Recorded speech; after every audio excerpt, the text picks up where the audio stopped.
Vibrations आती है। Lungs जब फोर्स करते हैं एयर को हमारी तरफ तो वो एक वाइब्रेशन क्रिएट होती है, दैट्स व्हाई हमारी साउंड उससे निकलती है। अगर किसी इंसान की मसल्स वीक हो जाए या खराब हो जाए तो the person is unable to speak. So sound is produced by the vibration only. अब इसको उन्होंने बहुत सारे एक्सपेरिमेंट में बताया। उसने प्रेशर को, जैसे आपके स्कूल की घंटी है, स्कूल बेल पे आप हैमर मारते हैं तो वो हैमर मारने से वाइब्रेशन पैदा होता है, then only sound is produced.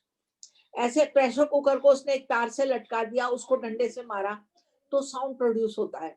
तो एक उन्होंने और एक्सपेरिमेंट करा कि जब साउंड प्रोड्यूस होता है तो जब वाइब्रेशन होती है, ये कैसे पता, हम बताएंगे वाइब्रेशन होती है। ये बताने के लिए हमने एक एक्सपेरिमेंट करा कि जब हम हिट करते हैं तो वाइब्रेशन पैदा होती है। इस बात को प्रूव करा कि एक किनारे की थाली लेके उन्होंने पानी भरा, दे फिल्ड द थाली विद वाटर, और उसको उन्होंने चम्मच से उसकी एज पे मारा तो उसमें जो वेव पैदा हुई that is because of the vibration. समझ में आया? पानी में मैंने बताया था ना वाइब्रेशन पैदा होती है, that wave is because of the vibrations. इससे ये प्रोड्यूस होता है, पता चलता है कि वाइब्रेशंस आर प्रोड्यूस्ड। तो वो पानी में जो वेव्स आ रही हैं that is because of the vibration. अगर पानी स्टेबल रहेगी, वो थाली स्टेबल रहेगी and you will not touch it, there will be no waves. तो अब ये वाइब्रेशन से वेव आई तो पता चल गया वाइब्रेशन होता है और वाइब्रेशन से ही साउंड पैदा होती है। The second point is very important, sound needs a medium to travel. it can travel in a liquid, gas or solid, but it needs a medium। क्योंकि जो साउंड है इसके पार्टिकल्स जो होते हैं, एयर के एक पार्टिकल चार्ज होता है, वो अगले पार्टिकल को चार्ज आगे देता है, वो चार्ज होता है वो आगे देता है। और अगर मीडियम नहीं होगा, if there is a vacuum, then sound you can not hear the sound. Sound needs medium to travel. उसने एक बहुत अच्छे एक्सपेरिमेंट करा एक गिलास का। एक बच्चे ने गिलास में ही पुट अ मोबाइल, अपना मोबाइल एक गिलास के अंदर रख दिया और अपने फ्रेंड को कहा कॉल मी, तो उसमें रिंग बजी, that child could hear the sound of the ring, but after that उसने क्या करा, उस ग्लास को अपने मुंह से लगाया and he sucked all the air। वो जो ग्लास के अंदर, टम्बलर के अंदर जो एयर थी, he sucked all the air inside his mouth। Now there was no air, no medium in the tumbler। Now he again told his friend कि अब हाथ से कहा उसने, अब मुझे रिंग दो। फिर जब मोबाइल पे ring I, then he could not hear any voice, he could not hear the sound of the ring because there is a no medium। वहां पे एयर थी, उसने एयर को ले लिया, एयर को उसने सक कर लिया अपने मुंह में और आवाज नहीं आई। अगर आई होगी, अगर बाई चांस उसके साथ गिलास में थोड़ी एयर रह गई, पूरा वो नहीं सक कर पाया, तो वो बहुत फीबल वॉइस होगी, the voice sound will be very feeble. तो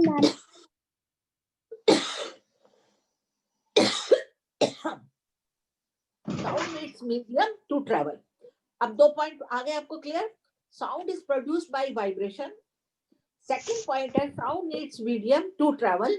it is a liquid, gas और solid, anything it can be, but sound needs medium.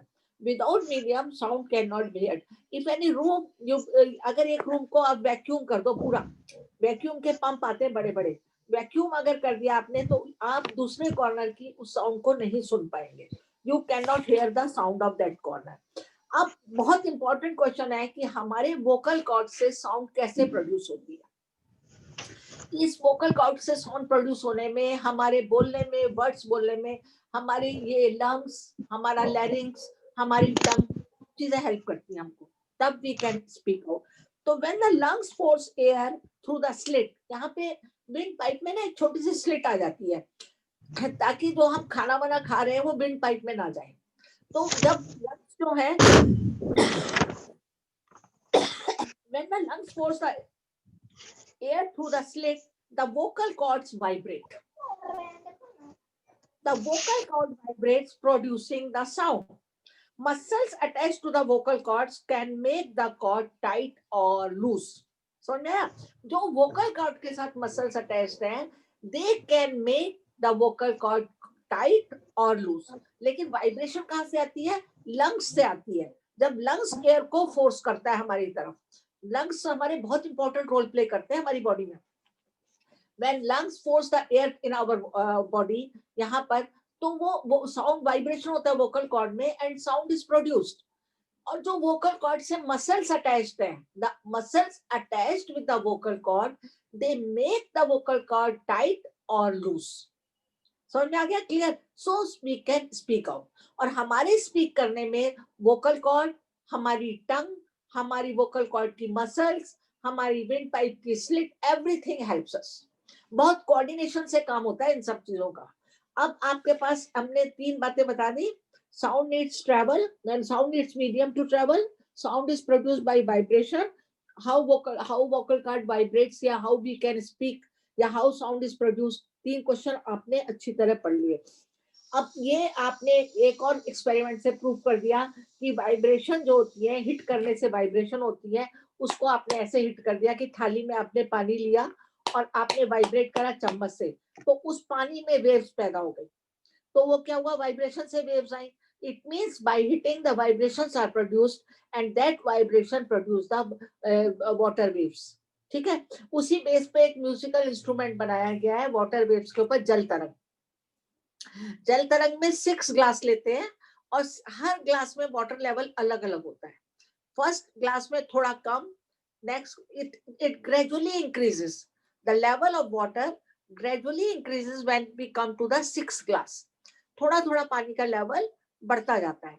और वो जल तरंग में क्या होता है कि एक उसके पास एक स्टिक टाइप होती है, वो हर ग्लास को यूं यूं मारता जाता है और वो म्यूजिकल साउंड पैदा करता है. That produces the musical sound. तो वो भी उससे भी जो वाटर में जो वेव्स आती है ना, क्यों पानी लिया गया?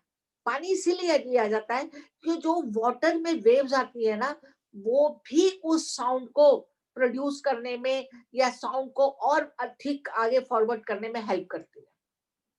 ठीक है? तो अब आपने साउंड के बारे में, एक ग्लास का एक्सपेरिमेंट हो गया, एक थाली का हो गया, जल तरंग हो गया, सारे मैंने आपको एक्सपेरिमेंट एक बार शॉर्ट में दोबारा करा दिए. और एक वो एक्सपेरिमेंट था कि अगर पानी के टब के अंदर एक बच्चा बैठ गया है और उसने बाहर से हिट कर रहा है बेल को. ये देखिए डायग्राम बना है, एक्टिविटी 13.8.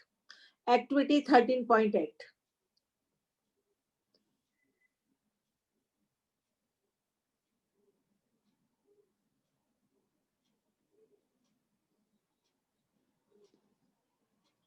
अब उसने उसको हिट करा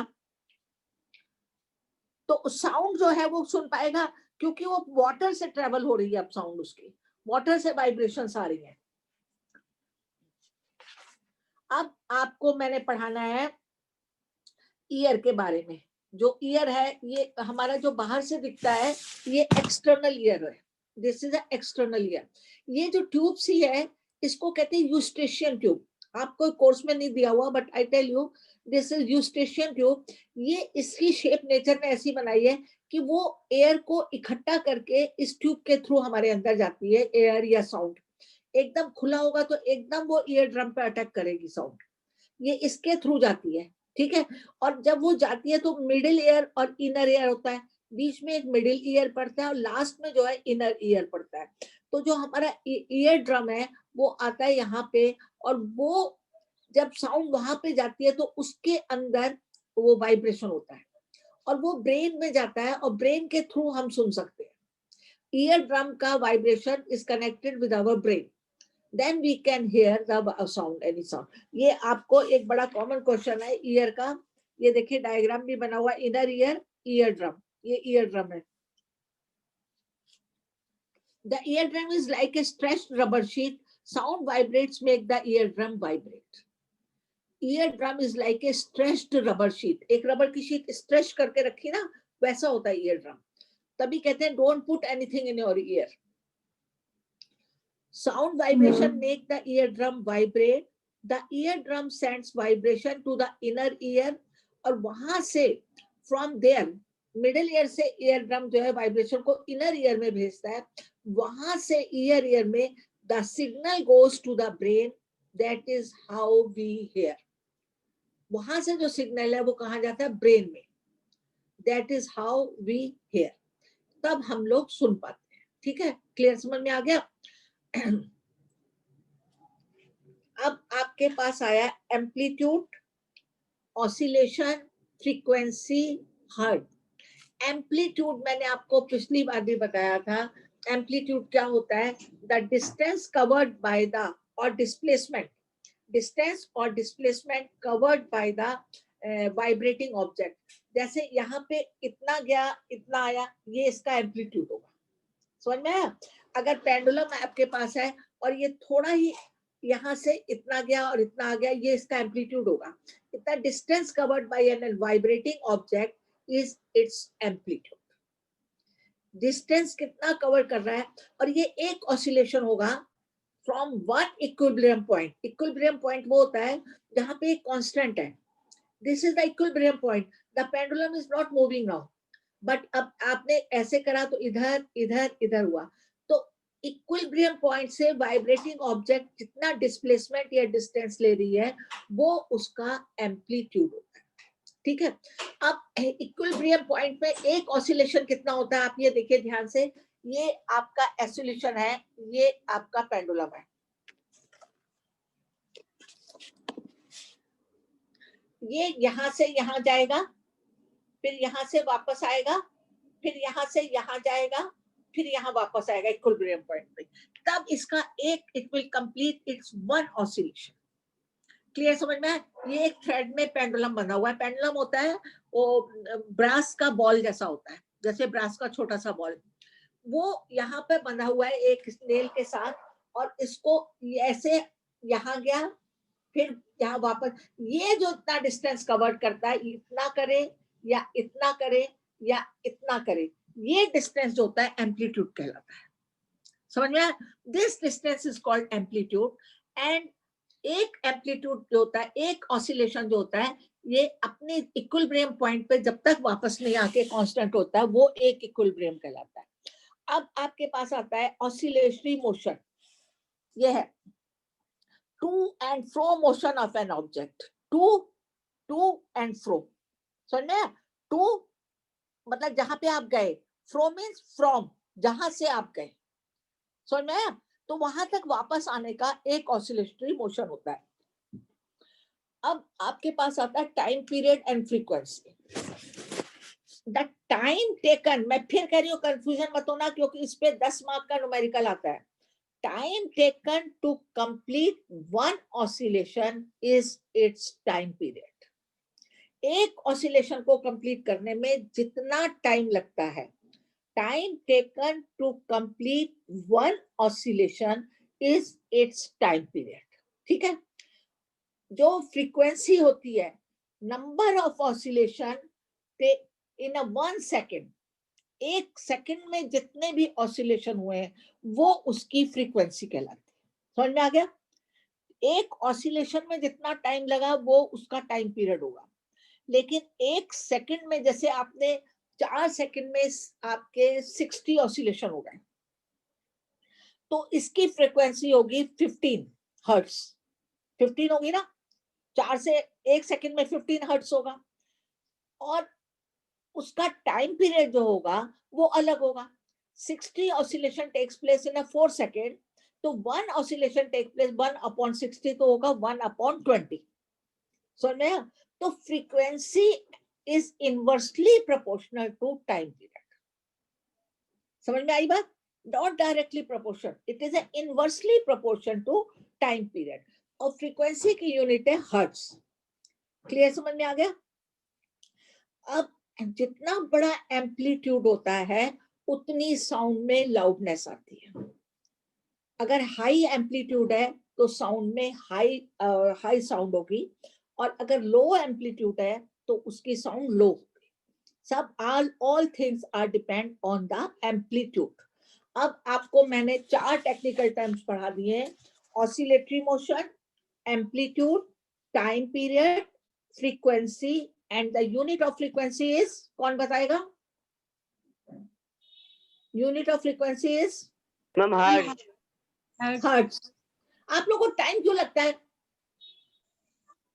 unit of frequency is hertz, और इसको शॉर्ट में लिखते हैं एच, और जो जेड होगा ना वो भी कैपिटल होगा, स्मॉल जेड नहीं होगा। अब आपका आया आपकी लाउडनेस और पिच। अब जो लाउडनेस की जो यूनिट होती है मैंने कल भी बताई थी, क्या what is the unit of loudness? What is the unit of loudness? Decibel. Decibel. Decibel इसको स्मॉल डी और कैपिटल बी में दिखाते हैं, ध्यान रखो। देखो कैसे लिखोगे, small D and capital B, ये है आपका डेसिबल। आंसर आना और अपने आंसर को रिप्रेजेंट करना, ये बहुत बड़ी बात होती है। It depends how you represent your answer. कई बार बच्चे लिख देते हैं डेसिबल गलत लिख देंगे, तो ये डेसिबल की यूनिट है small D with a capital B. आप देखिए ध्यान से बुक में क्या लिखा हुआ है, what is written in the book,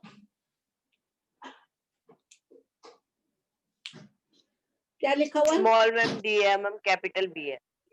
आप कॉपी में लिखिए, अपने आप डेसिबल लिख के दिखाइए मुझे, अपने आप लिखो, मुझे मत दिखाओ। Write down decibel, 10 decibel.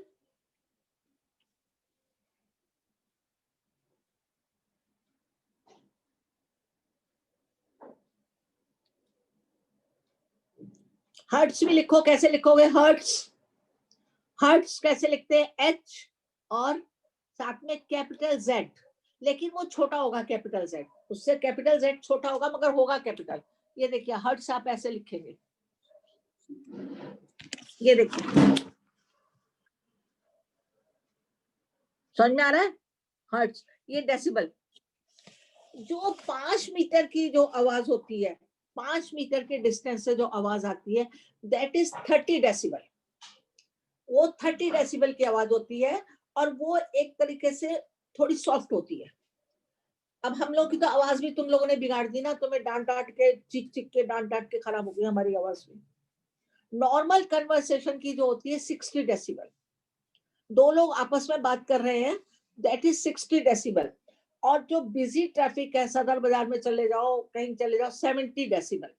और जो एवरेज फैक्ट्री का डेसिबल 80 डेसिबल। लेकिन 80 डेसिबल से ऊपर जो वॉइस जाती है वो नॉइस कहलाता है, सुने, और वो नॉइस कहलाता है, that is harmful for our ear drums, क्योंकि वो ईयर ड्रम्स को डैमेज कर सकता है। या ईयर ड्रम्स को नहीं डैमेज करेगा तो हम पार्शियली इम्पेयर्ड हो जाएंगे हियरिंग के लिए, हमें पूरा सुनना बंद हो जाएगा। तो ये आपकी लाउडनेस की यूनिट हो गई, डेसिबल। ये पूछा जा सकता है कि कितने डेसिबल तक नॉर्मल साउंड होती है, कितने डेसिबल तक नहीं होती, या इतने डेसिबल तक आप सुन सकते हैं, ये नहीं सुन सकते आप। इसके बाद आपका आता है फ्रीक्वेंसी। आपको एम्पलीट्यूड ने तो आपकी लाउडनेस डिफाइन कर दी, ठीक है, एम्पलीट्यूड ने तो आपकी आवाज की लाउडनेस डिफाइन कर दी। जो फ्रीक्वेंसी होती है वो साउंड की पिच डिसाइड करती है, या श्रिलनेस। पिच और shrillness one and the same word है। साउंड की पिच जो है या श्रिलनेस है, that is decided by the frequency. समझ में आ रहा है आपको? वो फ्रीक्वेंसी डिसाइड करती है। The frequency determines the shrillness और pitch of a sound. If frequency of vibration is higher, we say that the sound is shrill or it has a higher pitch. Pitch का मतलब होता है तीखापन, समझ में आ गया? तो हायर फ्रीक्वेंसी है, the sound will have higher shrillness or higher pitch. Clear, समझ में आ गया? ये पिच एंड श्रिलनेस, अगर आपको फिल अप द ब्लैंक में श्रिलनेस है दिया तो आपको मालूम होना चाहिए पिच है। तो जितनी उसकी फ्रीक्वेंसी ज्यादा होती है उतनी उसकी पिच ज्यादा होती है। और ये जो ड्रम वाले होते हैं ना, ड्रम बजाते हैं, वो ये देखो ड्रम बजाते हैं ना, तो वो उसी लय में ड्रम बजाते हैं उसकी पिच को कंट्रोल करते हुए। If frequency of vibration is lower, we say that sound has a lower pitch. For example, a drum vibrate with a lower frequency. वो धीरे धीरे आ रहा है, यूं यूं धीरे धीरे आ रहा है, तो उसकी आवाज फर्क होगी। और कभी वो टक टक टक टक जल्दी, तो उसकी आवाज ज्यादा होगी। That will have higher frequency. अब आपने ऑडिबल एंड इनऑडिबल रेंज पढ़ा। ऑडिबल रेंज होता है 20 हर्ट्ज टू 20,000 हर्ट्ज। ये ध्यान रखिए, हमारा ऑडिबल रेंज जो है 20 हर्ट्ज टू 20,000 हर्ट्ज है। हम 20,000 हर्ट्ज से ज्यादा अगर नॉइस है तो हमारे कान नहीं सुन पाते हैं, हमें सिर्फ शोर सुनाई देता है, we can not pick the words. समझ में आ गया? और 20 हर्ट्ज से कम होता है तो भी हम विस्पर भी नहीं सुन पाएंगे। तो ऑडिबल रेंज जो है वो 20 हर्ट्ज टू 20,000 हर्ट्ज है. Now I come to the noise and music. जो नॉइज और म्यूजिक में कहते हैं ना कई बार क्या फर्क होता है. नॉइज जो है वो अनवांटेड साउंड होती है, उसको अनवांटेड साउंड को नॉइज कहते हैं.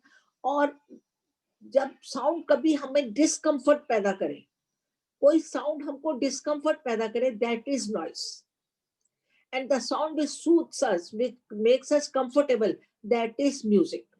तो अब आप ध्यान से देखिए, यहाँ पे भी लिखा हुआ है, is the sound always pleasing? No, it is not always pleasing. When sound discomfort us, then it is a noise. Some sounds are pleasant to ear, some sounds are not pleasant to ears. Unpleasant sounds are called noise. ये आपको fill up the blanks में भी दिया हुआ है कि unpleasant sounds को noise कहते हैं. On the other hand, if you enjoy the sound from the musical instrument, musical sound is one which is pleasing to the ear. जो musical sound है वो कानों को बहुत pleasing होती है. That is very pleasing to the ear. On the other hand, you enjoy the musical instrument, musical sound. Sound produced by a harmonium is a musical sound. The string of the sitar also give out the musical sound. समझ में आ गया. जो pleasing है वो music है, जो unwanted है, जो हमें अनकंफर्ट करती है, वो नॉइस है. अब आया नॉइस पॉल्यूशन. नॉइस पॉल्यूशन जो अननेसेसरी लोग हॉर्न बजा देते हैं. अगर आप रेड लाइट पे अटके हुए, 1 सेकंड भी लग गया गाड़ी स्टार्ट होने में, तो पीछे की 3 गाड़ियां आपको हॉर्न बजाना शुरू कर देंगी. वो they people, they are quite qualified people, but they do not know they are increasing noise pollution. उनको पता नहीं है वो कितना नॉइस पॉल्यूशन कर रहे हैं. शादियों में ड्रम बैंड, ये ढोल धमाके बजते हैं, ये कितना नॉइस पॉल्यूशन कर रहे हैं. एक होता है ना एयर पॉल्यूशन, जो मैं तुम लोग को हमेशा पढ़ाती रहती हूँ, ग्रीन हाउस गैस, ये वो ग्लोबल वार्मिंग. एक है noise pollution, that is also equally harmful as air pollution. Both pollution are equally harmful. तो अब आपका आया noise pollution. Air pollutant present of unwanted gases and particles in the air is called air pollution. Air में unwanted pollution हो, particles हो, वो air pollution कह देते हैं. लेकिन noise pollution क्या होता है? Presence of excessive or unwanted sound in the environment.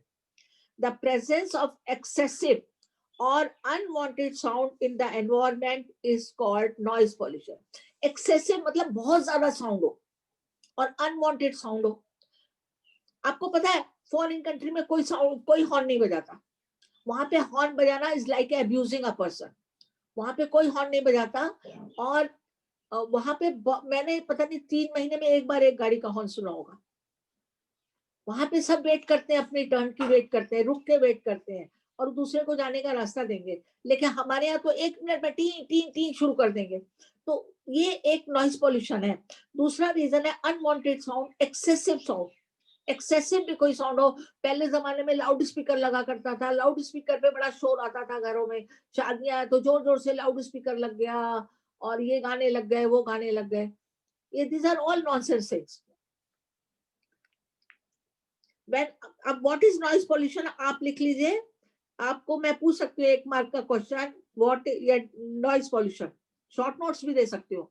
Right short notes on the noise pollution. अब मैं इस बार पेपर अलग टाइप का बनाऊंगी, पिछले टाइप जैसा नहीं होगा, कहीं आप ऐसे डिपेंड करो. नॉइज पॉल्यूशन क्या होता है? The presence of unwanted sound और excessive sound creates noise pollution. And noise pollution is a very harmful. The major cause क्या है नॉइज पॉल्यूशन का? कि sounds of vehicle, explosions including bursting of crackers, machines, loud speaker. वो पटाखे जो दिवाली पे लोग हजारों रुपए के पटाखे चला देते हैं. Explosions including bursting of crackers. Bursting of cracker मतलब पटाखे. इस बार तो थैंक गॉड बहुत लिमिटेड हुए दिवाली पे पटाखे, बहुत ही कम हुए, thank God. Major cause of the noise pollution are sound of vehicle, गाड़ियों की आवाज. कभी कभी आपके पास से ट्रक निकल जाता है, टेम्पो निकल जाता है, इतनी भयानक साउंड कर रहा होता है. Sound of vehicle. Major cause of noise pollution are sound of vehicle, explosions including bursting of crackers, machines, मशीनों की आवाज, loud speaker etcetera. What sources in the home में लीड टू द नॉइज. आपके घर में क्या चीज है जो साउंड पैदा करती है? अब ये क्वेश्चन का आंसर आप अपने आप लिखोगे और मुझे भेजोगे. सुन लिया? आपके घर में क्या क्या चीजें जिससे साउंड पैदा होती है, नॉइज पैदा होता है, ठीक है? What makes a sound, sources of sound in your home, you can right the point wise, इसको पॉइंट वाइज लिखो.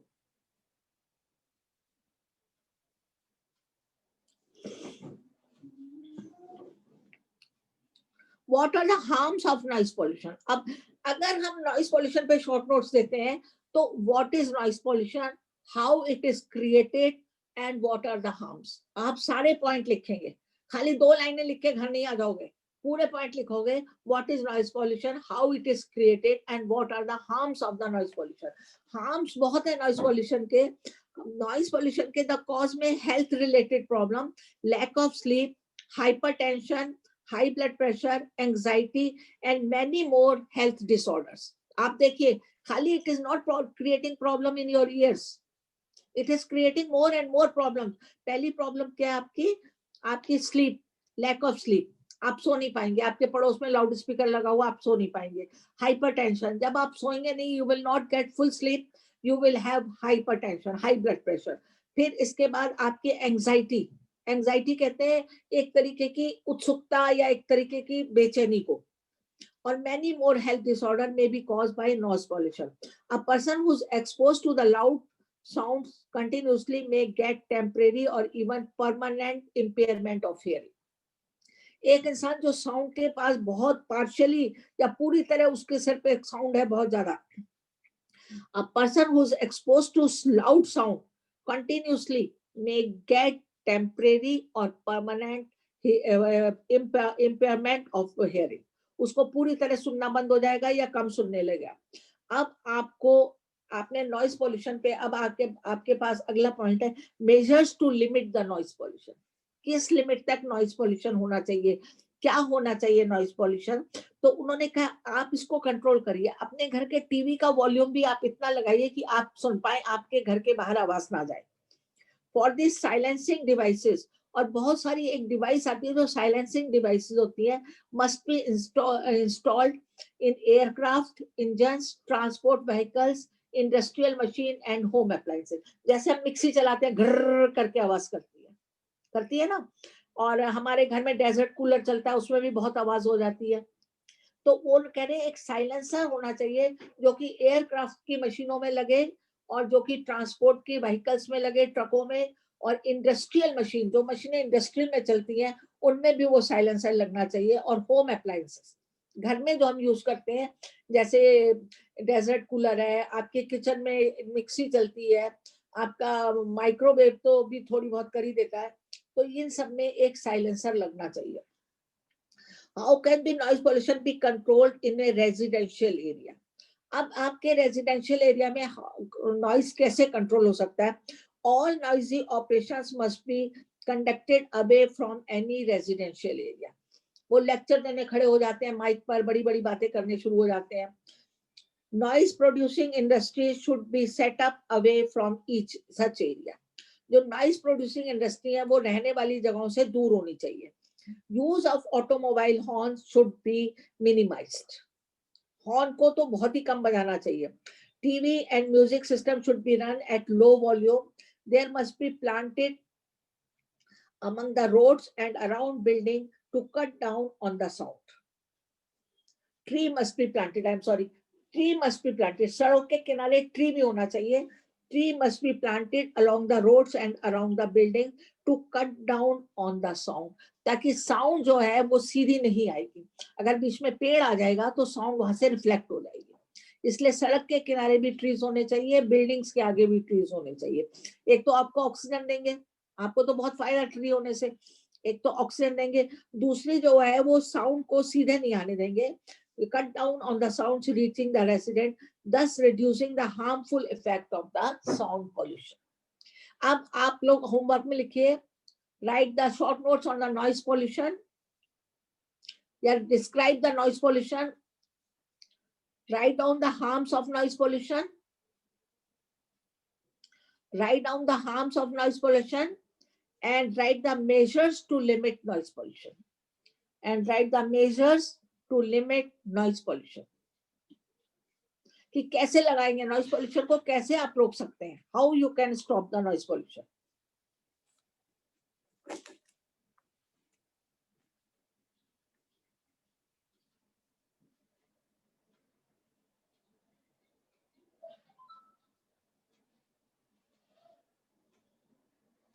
अच्छा, अब मैंने एक बहुत इंपॉर्टेंट बात है, ये जनरल नॉलेज के लिए बता रही हूँ आप लोगों को। जो साउंड है ना, हमारी ऑडिबल रेंज है 20 हर्ट्ज टू 20,000 हर्ट्ज, लेकिन जो डॉग्स होते हैं ना, वो 20,000 हर्ट्ज से भी ज्यादा की साउंड सुन लेते हैं, they can hear it.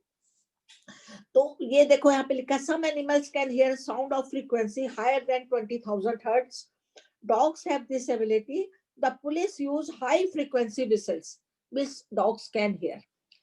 Dogs जो है वो सुन लेते हैं। दूसरी बात, एक कुछ 20 हर्ट्ज से कम भी सुन लेते हैं। जैसे मैंने एक जगह पढ़ा था, जो काउस होती हैं या बफेलोज होते हैं, ये 20 हर्ट्ज से भी कम साउंड होता है, ये सुन लेते हैं। कहते हैं ना, एक हमारे पहले कहा करते थे घरों में कि जब अर्थक्वेक आने वाला होता है तो जानवरों को पता चल जाता है, जानवरों को वो अजीब सा रिएक्शन शुरू कर देते हैं। गाय और भैंसों को पता चलना शुरू हो जाता है, काउस और बफेलो को, कि अर्थक्वेक आ रहा है। इसका एक साइंटिफिक रीजन ये है, जो काउ और बफेलोज है ना, they can hear less than 20 hertz voice. तो जब अर्थ के अंदर प्लेट्स, जो अर्थ की प्लेट्स होती है ना, जब उनमें गड़बड़ी होनी शुरू हो जाती है, डिस्प्लेसमेंट होना शुरू हो जाता है, या when they start moving from one place to each place and they get crash with each other earth के अंदर, the animals can hear that voice, so they are aware of the earthquake. ये एक बड़ा, पहले हमने बहुत बचपन से सुनती आ रही हूँ कि जानवरों को भूकंप का पहले पता चल जाता है, अर्थक्वेक आना हो या कोई प्रलय, कोई भी नेचुरल डिजास्टर होना हो, तो एनिमल्स कैन मेक आउट। तो उसका बहुत बड़ा रीजन ये है कि जो बड़े एनिमल्स है like cows, buffalo, they can hear the sound less than 20 hertz. 20 hertz से भी बहुत कम साउंड, 5 हर्ट्ज तक वो सुन लेते हैं। तो वो जो मदर अर्थ, हमारी अर्थ के अंदर जो प्लेट्स होती हैं, अर्थक्वेक कैसे आता है, जो अर्थ के अंदर जो प्लेट्स होती हैं उनमें गड़बड़ी हो जाती है, वो हिलनी शुरू हो जाती हैं, वो अपनी जगह से हटनी शुरू हो जाती हैं, और वो एक प्लेट हटती है, दूसरी प्लेट से टक्कर मारती है। तो वो साउंड जो है cows and buffalo can hear, we can not hear, but they can hear. So they are aware of the earthquake, they are aware of the natural disaster.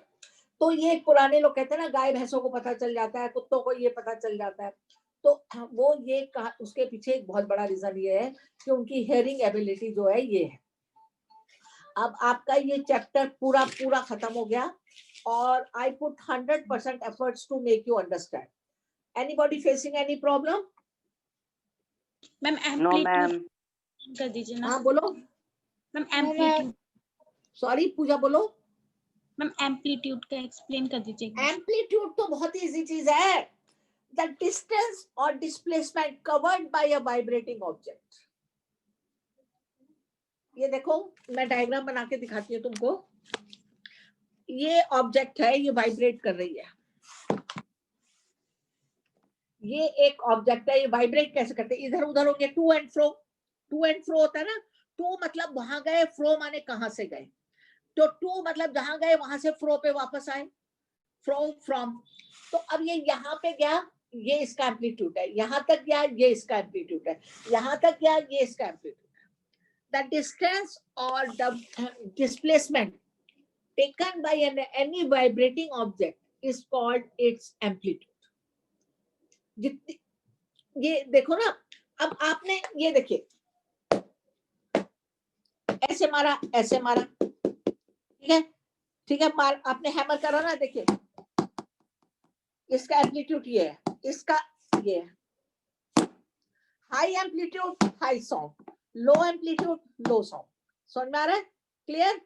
High amplitude, मैं इस पे मार नहीं रही, मेरा बोर्ड ना टूट जाए। हाई एम्पलीट्यूड हाई साउंड, लो एम्पलीट्यूड लो साउंड। समझ में आया? अब मैं बाकी जब स्कूल खुलेगा तो अपने थप्पड़ मार के बताऊंगी ना कितना डिस्टेंस आ रहा है। ठीक जो है? मैम मंदिर की मैम बेल भी होती है मैम, वो भी तो ऐसे ही करती है मैम। हाँ, मंदिर की बेल भी तो ऐसे ही बजती है, पंडित जी जो बजाते हैं। Yes, you are right. जाता है तू मंदिर, जाता है? Yes ma'am. कौन से DLF phase 3 के शिव जी के मंदिर में जाता है?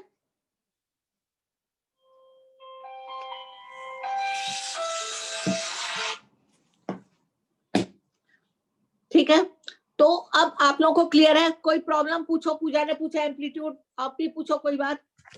Anybody can ask me any problem. Shivani you can ask me. Ma'am मैंने पूछा था एम्पलीट्यूड का।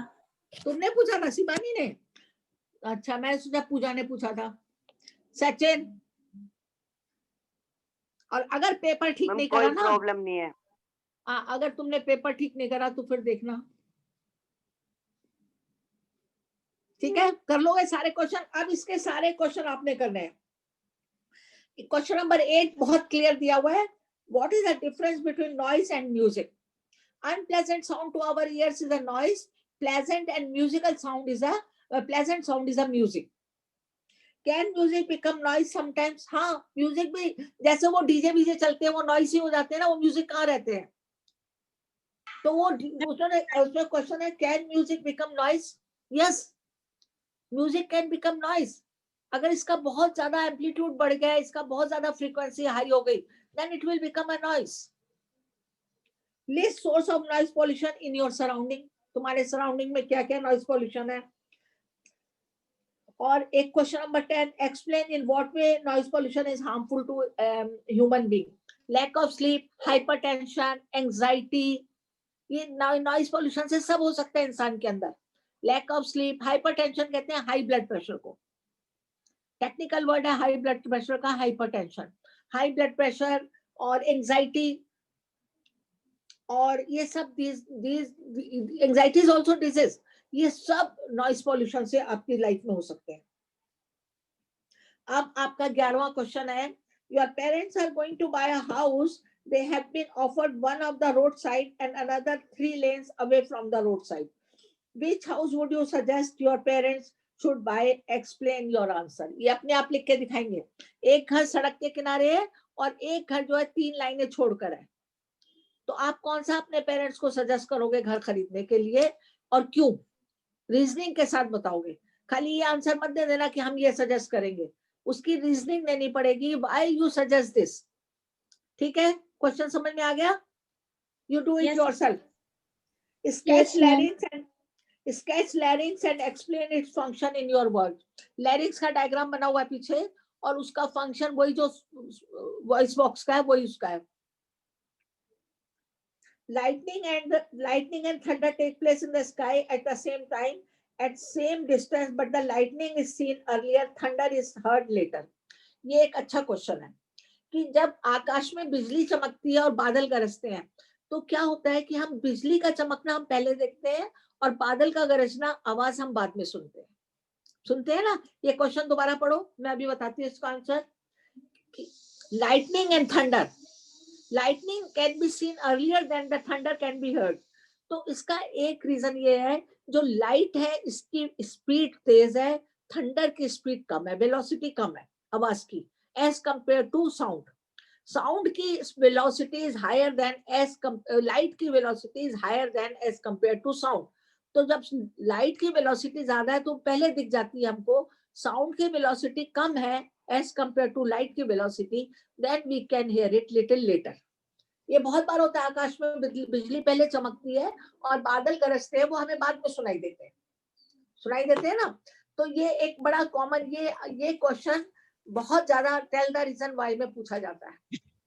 समझ में आ रहा है? आप लोग इसका आंसर लिख लोगे।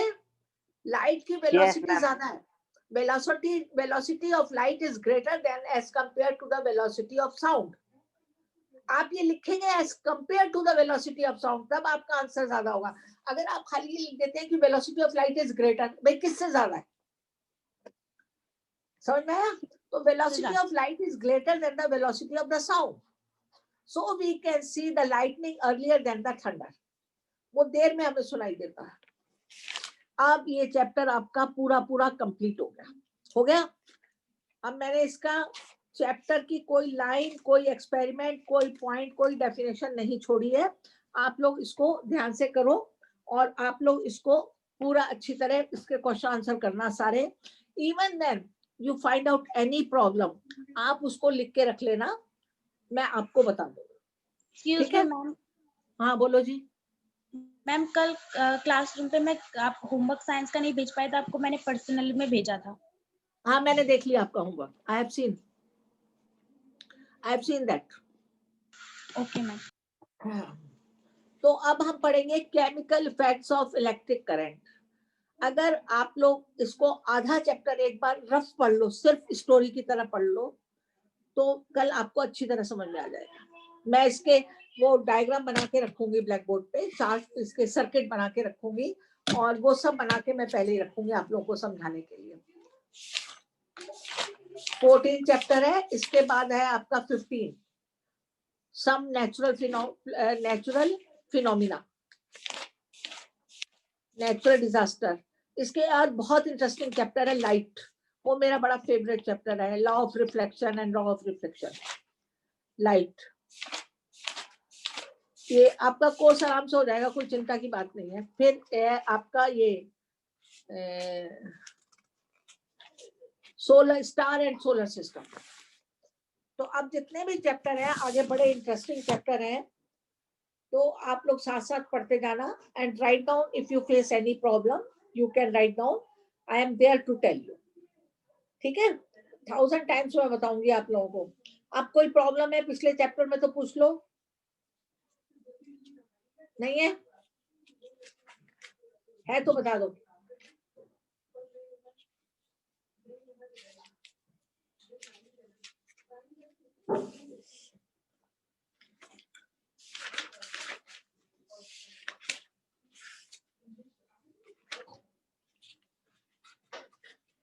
अब इलेक्ट्रिसिटी में आपको पता है गुड कंडक्टर और बैड कंडक्टर क्या होते हैं?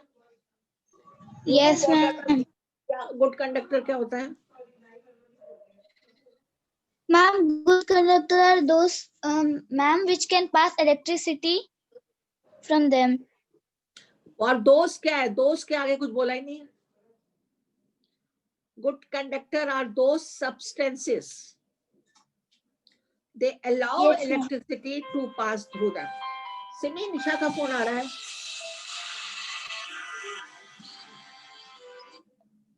They allow electricity to pass them.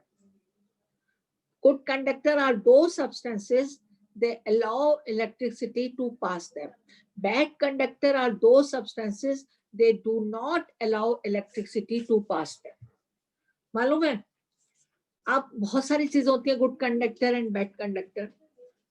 Metals are always good conductor, जो मेटल्स है वो गुड कंडक्टर। नॉन मेटल में कोई नॉन मेटल है, ग्रेफाइट नॉन मेटल है, but it is a good conductor of electricity. और why it is a good conductor of electricity आपका 10th में आएगा। वो 10th में मैंने अभी पढ़ाया, जब स्कूल गई थी तो मैंने 10th क्लास को पढ़ाया था। Why graphite is a good conductor of electricity, वो 10th में आएगा। तो अब आपको इसमें गुड कंडक्टर और बैड कंडक्टर की एक लिस्ट बना के लानी है कल।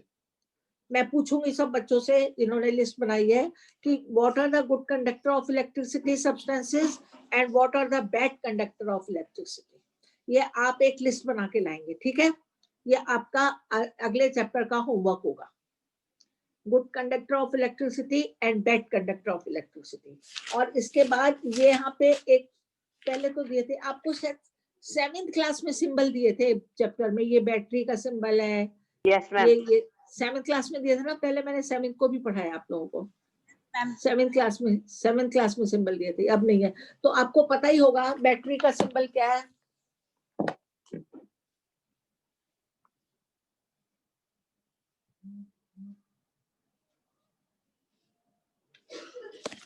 ये बैटरी का सिंबल है,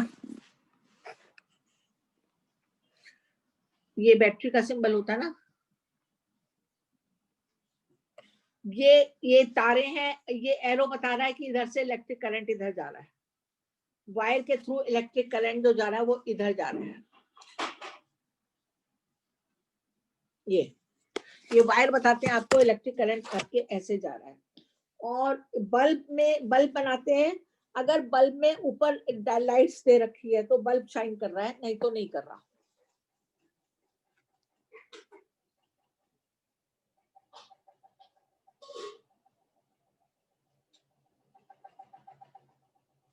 अगर ये बनाया है तो it means bulb is glowing, bulb on हो गया। और अगर प्लेन बना दिया तो बल्ब ऑन नहीं है, मतलब there is no current in the bulb, फिर बल्ब के अंदर कोई करंट नहीं जा रही है। समझ में आ रहा है? फिर बल्ब के अंदर कोई करंट नहीं है, bulb is not in that. तो आप ये देख लीजिए, क्लियर। मुझे लगता है वो लोग ऑफ करना भूल गए, 11:50 हो गए, 10:50 हो गए, 50 मिनट्स का पीरियड हो गया।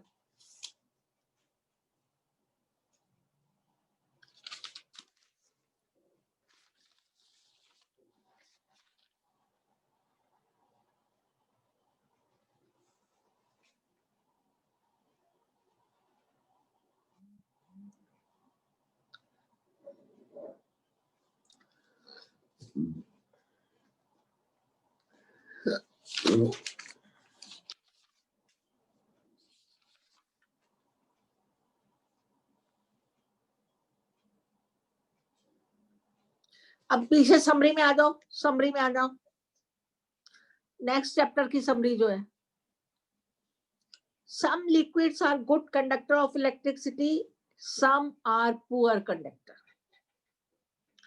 मतलब कुछ लिक्विड ऐसे हैं, अगर उससे इलेक्ट्रिक सर्किट हम जोड़ेंगे तो electricity will flow, but there are few liquid, अगर हम उससे इलेक्ट्रिक करंट को जोड़ेंगे तो इलेक्ट्रिसिटी विल नॉट फ्लो। तो अब वो कौन से लिक्विड है मैं आपको बताती हूँ। लिक्विड जो है वो आपके एसिड, बेस और सॉल्ट। अगर पानी में एसिड है तो इलेक्ट्रिसिटी विल फ्लो, अगर पानी में सॉल्ट है तो इलेक्ट्रिक। तभी कहते हैं जो रेन वाटर होता है ना, that can pass electricity easily, उसमें बहुत ज्यादा इलेक्ट्रिक करंट पास होने का डर होता है जो रेन वाटर होता है। तो रेन वाटर में क्या करते हैं कि बिजली जो है वो पास हो जाती है आसानी से, क्योंकि it contains salt. Rain water में बहुत सॉल्ट होते हैं, कुछ हमारे एयर पॉल्यूटेंट ऊपर जाते हैं, वो एयर पॉल्यूटेंट में भी बहुत सॉल्ट है, तो वो सब मिलके रेन वाटर सॉल्टी होता है, तो उसमें इलेक्ट्रिक। लेकिन जो एक, अगर आपने पानी डिस्टिल्ड वाटर लिया, पानी को उबाला और उसकी स्टीम को इकट्ठा करा, you collected the steam and उसको कूल डाउन करा, कंडेंस करा और उसको फिर पानी बना लिया आपने, अगर उस पानी में से आप इलेक्ट्रिसिटी पास करेंगे तो नहीं पास होगी, because that water does not contain any salt। वो पानी में कोई सॉल्ट नहीं है। that water does not contain any salt। क्यों? कि आपने स्टीम पहले पानी की बनाई, फिर स्टीम को you collected the steam and you condensed the steam, तो वो उसमें कोई सॉल्ट नहीं है। समझ में? तो वो लिक्विड होता है जो एसिड हो, बेस हो और क्या हो, सॉल्ट हो। अगर आपने पानी में नमक डाल दिया तो इलेक्ट्रिसिटी पास हो जाएगी। पानी में आपने लेमन डाल दिया, लेमन में एसिड होता है ना, नींबू निचोड़ दिया, इलेक्ट्रिसिटी विल पास इजीली। लेकिन अगर प्योर पानी है, प्योर वाटर है, कंडेंस्ड वाटर है, तो इलेक्ट्रिसिटी विल नॉट पास। समझ में आ रहा है आप लोगों को?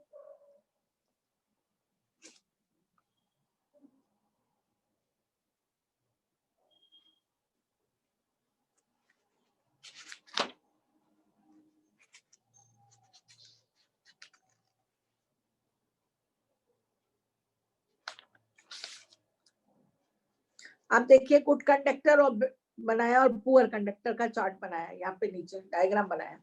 जब गुड कंडक्टर है वो आयरन से कनेक्ट कर रहा है, metal, metals are always good conductor.